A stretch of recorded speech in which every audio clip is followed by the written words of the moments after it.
What's happening, everybody? Welcome in to Southeastern 16.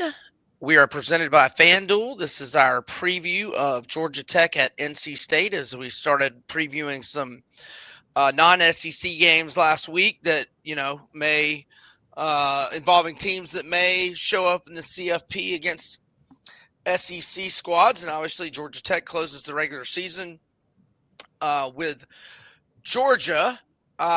Before we talk more about the Yellow Jackets and Wolfpack, let's tell you about our friends at GameTime SIDEKICKS, officially licensed stainless steel drinkware, all SEC schools and over 350 more universities. Everything from stainless steel sippy cups, tumblers, and 40-ounce plus bottles and shaker cups. SEC 16 for the 20% discount to viewers. All right, these teams will meet in Raleigh at 7:30 p.m. Eastern Saturday night on ESPN2. FanDuel currently has Georgia Tech minus 5.5, NC State plus 162 on the money line, and the total is 57.5. Georgia Tech is minus 1.5 for a plus 112 return in the first quarter, and in the first half, Georgia Tech is minus 3.5 at a minus 120 price. All right, Jay, some thoughts on the Yellow Jackets and the Wolfpack.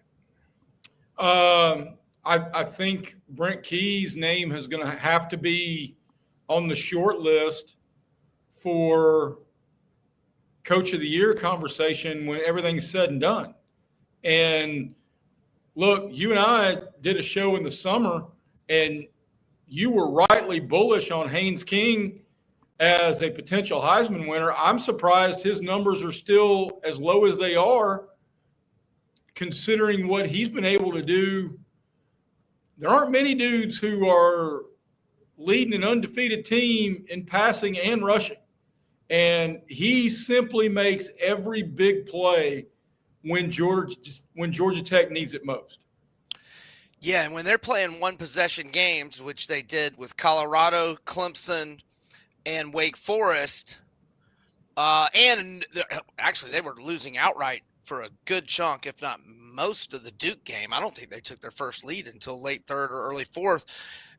When it's a close game, there's many more designed quarterback runs and him putting his body in harm's way, but he's been able to stay healthy. Now, he did miss the Gardner-Webb game, which I think was just a smart move by Brent Key to just prevent him from getting more bumps and bruises ahead of the Clemson game. This was before Clemson had completely fallen apart. All right, Georgia Tech 8-0 straight up, 6-2 ATS. They are 3-0 straight up on the road, 2-1 versus the number. NC State 4-4 straight up, 3-5 against the spread. They're 3-1 straight up, 2-2 ATS at home. As a home underdog under Dave Doran, they are 12-12 against the spread. But whether favored or underdogs, since 2017, they're a very respectable 45-13 straight up. As a road favorite under Brent Key, it hasn't happened much for Georgia Tech. They're 2-1 against the spread. These teams were, before ACC went away from the division format, these teams that were in opposite divisions didn't play very much. In fact, they've only played 7 times since 2006. Georgia Tech 5-2 straight up in those games, 3-1 ATS, and they won last year 30-29. Haynes King got hurt that game, and Aaron Philo had to run for an 8-yard touchdown run with 24 seconds left to get Georgia Tech the 1-point win.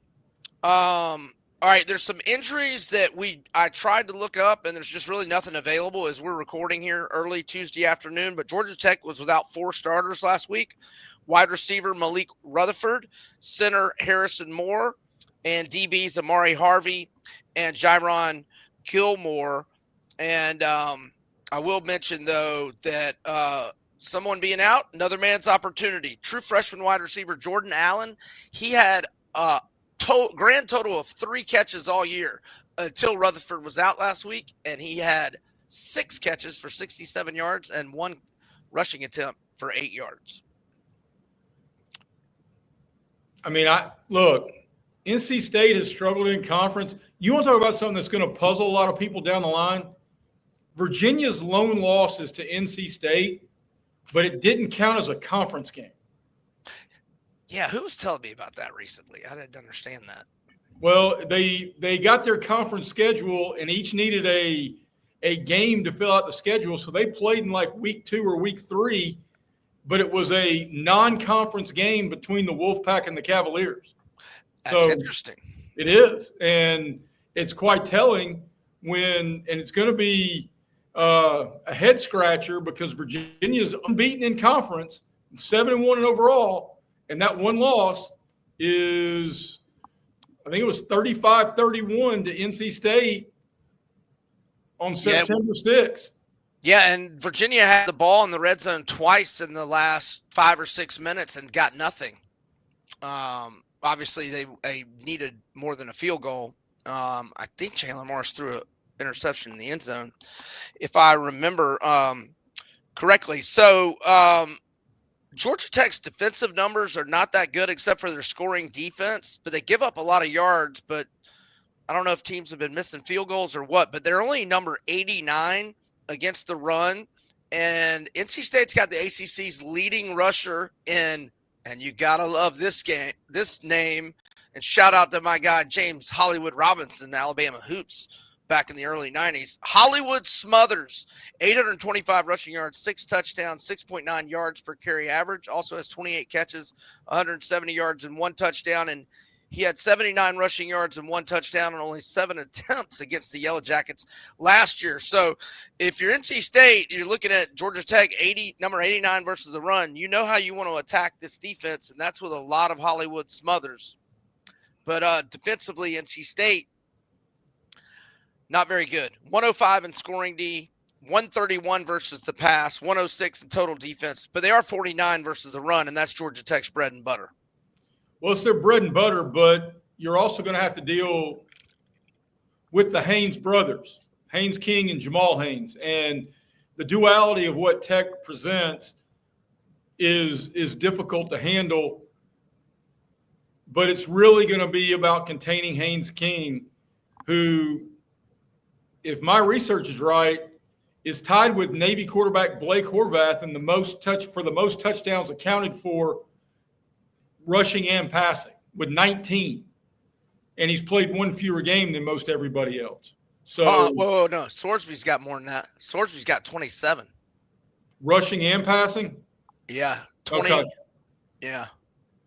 Well, I just was looking across ACC. Maybe. Well, Navy's not in the ACC, but oh yeah, it was guys with double-digit rushing touchdowns gotcha. Who then added. You're right. I should have. All good. I should have vetted that a little more. No problemo. Both of these offenses have had success moving the ball. Both of them average more than 420 yards a game, but Tech's turned that into almost a full touchdown more per game than NC State has. So whether that's red zone efficiency on each side of the ball, it really it puts you in a place. I'm almost to a point that, look, we know the ACC is going to get somebody in because of the way the metrics are, and I don't see Georgia Tech losing more than 1 conference game down the stretch. Now, maybe they lose in Atlanta to Georgia. I don't know. But I don't see a path for NC State into this thing, right? So I don't even know if one loss. I think Tech may have a mulligan. Oh, yeah. I think at least 100%. One. Yeah, 100%, especially if it's Georgia. Now, you'd rather it be Georgia than this one, but yeah, no, I completely agree.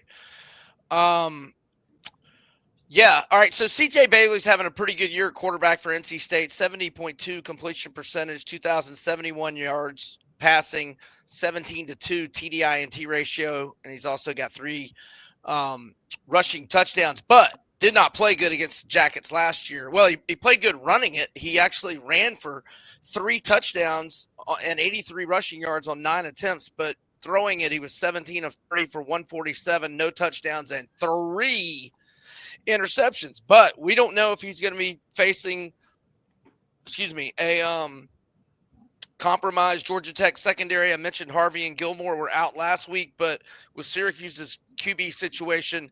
They obviously didn't take advantage of it. But NC State's got a much better passing game than the Cuse minus Angeli.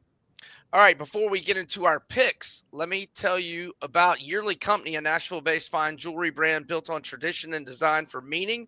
Each piece is handcrafted from solid 14K gold and natural gemstones, made to measure for a perfect fit and backed by a lifetime guarantee.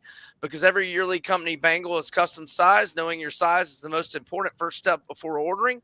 That's where our sizing kit comes in. Code SE16 KIT will take 100% off the sizing kit at checkout. Also, our friends at ROKFORM, the world's strongest magnetic phone case, extreme protection, super strong magnets, rock lock secure mounting, SEC25 for 25% off. And finally, HOVI Dry Goods, your new favorite hat. Look no further than HOVI hats for high quality headwear with a great fit and unique designs. Bad beat in all caps for 15% off. All right, predictions. Floor is yours, Mr. Greeson. Well, I think a big thing here is going to be neither one of these defenses create a lot of turnovers. Georgia Tech has been much better at getting after the quarterback. They've got 16 sacks on the season from a bevy of different dudes, because I think both of these offenses, you said the total was 57.5.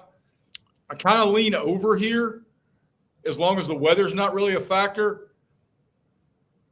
And it's going to come down to me, which team can get one stop. Both teams average more than 30 a game, and both teams have at times had trouble stopping the opposition. I can't help but trust Haynes King and what feels like a special year on the flats more. What'd you say the number was at FanDuel? 5.5, Georgia Tech. I see Tech winning and covering. I do too. I mean, NC State defense. Before I do that, I can't believe I didn't mention. NC State does have one of the best tight ends in the country. Might be a first round pick, Justin Jolie, and he had a 59-yard touchdown catch and a 25-yard touchdown catch last week. But NC State's defense gave up 53 to Pitt last week, 36 to Notre Dame. The game before that, they gave up 45 to Duke, 31 to Virginia. I mean, I think Haynes King, even if he doesn't have Malik Rutherford and his starting center Harrison Moore, I think Haynes King in this offense is going to have a big day. I'm not against the over, which you mentioned, because I could see NC State scoring points and Hollywood Smothers having a nice game. But I got to go Yellow Jackets, and I also like them to cover. So we are in agreement. Georgia Tech, NC State, 7:30 p.m. Eastern, ESPN2. Enjoy the game. I hope Haynes King has a big day because I have a 90-1 Heisman ticket on him. All righty. Good luck. We are over and out.